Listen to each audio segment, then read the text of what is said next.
Good morning, everybody. I've been up for probably 30 minutes now. It's 5:27 in the morning. Today, we go to Revolution. Drip Eliante, pulling up, feeling like Harry Belafonte. Look at my racks, feel like Serena went from the back. Pull like John, waves on swim, and I rock Timbs with the top. Butterfly doors on the Tesla, I just spent it on. Now that looks like an awesome event, but what do you even bring to something like that? So I have a trolley cart, duct tape, and random parts and stuff. Fanny pack, chargers, extendo cord, one light, drone, gimbal, all my camera gear, another light, aperture softbox, 5-in-1. That bag doesn't matter. Tube lights. I also got light stands, a tripod, and then another tripod. But first, coffee. A little bit of fuel. It's an essential part of my day. Coffee is just pure happiness in a cup. That aside, for this trip, I'm basically bringing everything. Like, no man left behind. I have no idea what I'm gonna run into at this event, so the only things I didn't bring were like my larger audio interfaces because I knew I wasn't gonna need any of that. Otherwise, everything came with me. We're building speed champions today.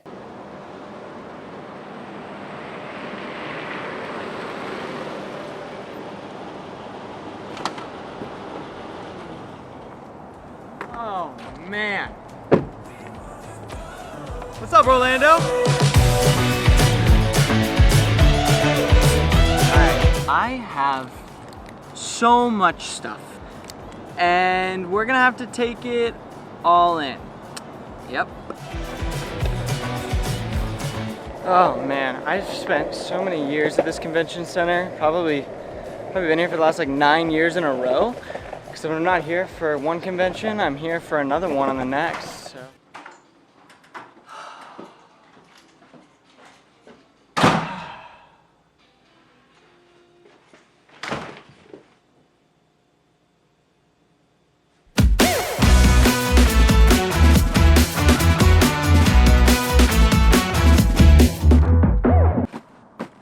I'm not sure it's gonna fit everything.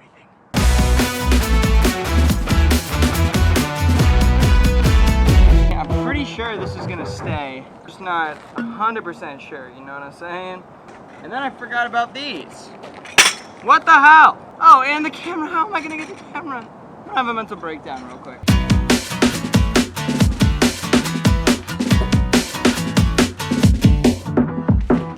You know, I just really appreciate people, like, so much. When I was checking into the hotel, it was this girl's like 3rd week here, her name's Maria. She was just so nice, like so kind, and just like wanted to like just chat and have fun and laugh and make jokes and so many just good things. Just made me so happy. But Maria, if you're watching this, I just want you to know you started my trip here super well. It was very nice of you. So let me set this event up for you.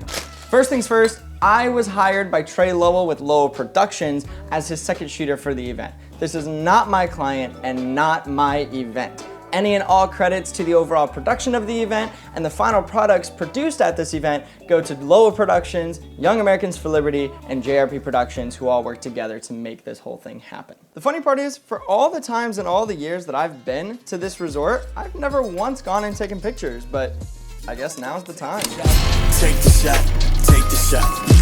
You know I'm gonna take the shot, take the shot, take the shot. Look at this, look at this.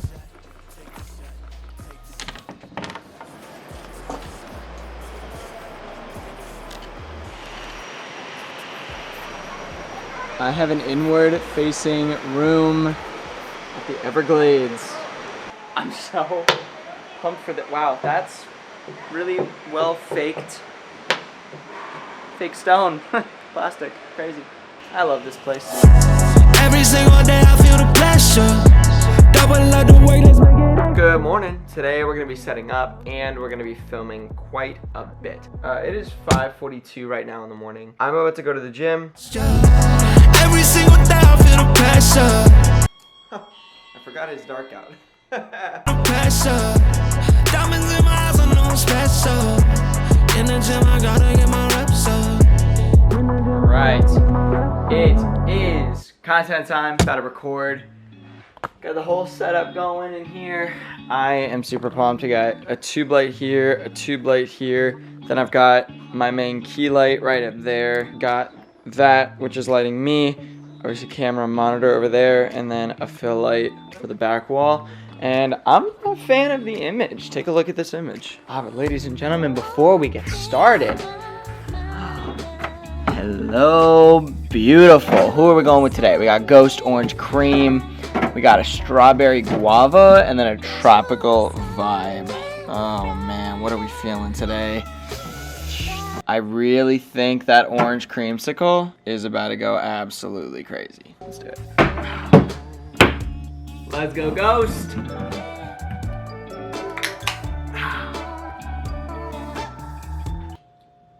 It's frozen. Oh, you can stand now, I stand out. I got all these people on me, on the man now. New tactic for traveling at conventions. Just take a desk from the convention center instead of packing your own. We upgraded. We've been upgrading. Let's go. Every single year, it just gets better and better. We're just getting more and more comfortable with taking stuff. Dude, this thing always works for me, usually. It's not the fastest. Can't make a promise, but I do my best. 25 sitting on 25 racks. Just got started, no, we ain't done yet. But in the crib, that's a goddamn flex. Sign that check. Told him last year that I've been up next. Can't take calls, but I send that text. From way downtown, but it's shit's still wet. That wraps up day one. Can't make a promise, but I do my best. 25 sitting on 25 racks. All in all, just trying to get into a groove of everything, figuring out how we actually want to shoot all the different angles, all the different people coming in and off stage, what type of footage we like really need, kind of getting into that flow. I think between all the cameras that we have, plus your gimbal shots, which I actually think turned out really good because I've already seen them. 24. Yeah, I think the thing that will definitely help is we had good crowd interaction, but a little bit more would probably help. What do you think? In the beginning, I kind of like hyped a bunch of people up, and I was Yeah. like, "Oh, 3, let's go 1, 2, 3." And went absolutely crazy. Which I got footage of More that. stuff like that. You did? Yeah, but it's all shaky. Oh. For day one, I think we did pretty good. 92.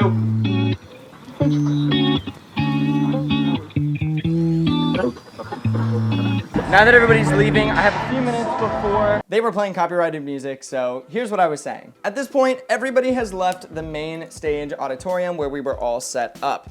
Now, they're all going to breakout rooms, but I had a few minutes before I had to film all those breakout rooms, so I took some time, dumped all my footage, and was going through all of my video from the previous day and some of that day. Trey had actually requested that because the turnaround time on the video was so fast, instead of getting a big raw footage dump at the end of the trip, he asked if I could cull down all of my footage to just the best or the usable moments, so that's what I was doing. Just the turnaround time was so fast, and that takes a lot of pressure off of his plate. And I figured, rather than giving myself extra work after the event was over, why don't I just use some of my spare time to get all the footage done now? And that is exactly what I did. We have a bit of time. They finished up some of the speeches. We went and did some breakout rooms, and now we don't really have anything to do for an hour and a half. Now I'm gonna go back up to the room, and I'm gonna see if I can make a makeshift ice bath using the ice machine and bathtub in here. And we've got an ice bath. This is freaking cold water. It's just so cold.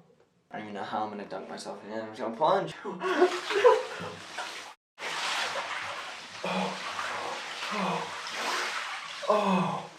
Oh yeah. Oh, that was perfect water. Oh.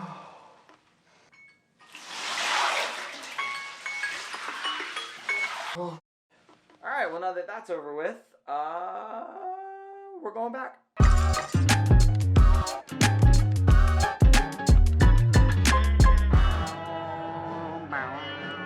Revolution is here. I didn't end up filming much more, but that officially wraps up Revolution 2023.